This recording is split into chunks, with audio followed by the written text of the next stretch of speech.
2021 தமிழ்நாட்டில் ஊரக உள்ளாட்சி தேர்தல் நடந்தது. அப்போது எல்லா இடங்களிலும் போட்டியிட்ட நாம் தமிழர் கட்சி தோல்வியை அடையுது. அப்போது செய்தியாளர்கள் வந்துட்டு சீமான்கிட்ட கேட்குறாங்க, உங்கள் கட்சி எல்லா இடங்களையும் தோல்வி அடைஞ்சிடுச்சு அப்படின்ட்டு. இன்றைக்கி நாங்கள் தோற்றுருக்கோம், மக்கள் நாளைக்கு ஆதரவு தருவாங்க, நாளை மறுநாள் ஆதரவு தருவாங்க, 5 வருடங்கள் கழித்து பாருங்கள் நாங்கள் எங்கே இருக்கோம் அப்படின்ற ஒரு பதிலை 4 ஆண்டுகளுக்கு முன்னாடி சொல்லியிருந்தார். கிட்டத்தட்ட அவரின் வாக்கு 90% பலித்து விட்டது அப்படின்னு தான் நம்ம சொல்ல வேண்டியிருக்கு. 2010 மே மாதம் 10ஆம் தேதி மதுரையில் வந்துட்டு நாம் தமிழர் கட்சியுடைய ஒருங்கிணைப்பாளராக சீமான் தன்னை அறிவிக்கிறார். நாங்கள் நாம் தமிழர் கட்சியை நிறுவவில்லை, அதன் தொடர்ச்சியாக அதன் மறுமலர்ச்சியாக நாங்கள் நீடிக்கிறோம் அப்படின்ற ஒரு முழக்கத்தை முன்வச்சு அவர் இந்த கட்சியை தொடங்குகிறாரு.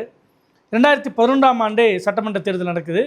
எல்லா இடங்களிலும் அவர்கள் வேட்பாளர் நிறுத்தப்படுறாங்க. அதன் பிறகு ஒவ்வொரு சட்டமன்ற தேர்தலையும் 2011, 2016, 2021 இந்த 3 சட்டமன்ற தேர்தலையும் நாம் தமிழர் கட்சி நின்று இருக்கு. 2026 சட்டமன்ற தேர்தலுக்காக தயாராகிட்டுருக்கு.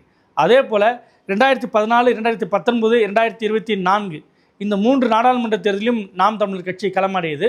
நாடாளுமன்ற தேர்தல் முடிவுகளுக்கு பிறகு 2024 அவங்களுடைய கரும்பு விவசாய சின்னத்திற்கு பதிலாக மைக் சின்னம் வழங்கப்பட்ட போதும் கூட நாம் தமிழர் கட்சி தமிழ்நாடு முழுக்க மொத்தம் 39, பாண்டிச்சேரி சேர்த்து மொத்தம் 40 நாடாளுமன்ற தொகுதியிலும் 8.19% வாக்குகளை அவங்க வாங்கியிருந்தாங்க. இந்த எண்ணிக்கையின் அடிப்படையில் அவங்க தேர்தல் ஆணையத்தால் அங்கீகரிக்கப்பட்ட ஒரு மாநில கட்சியாக நாம் தமிழர் கட்சி உருவெடுத்திருக்கு.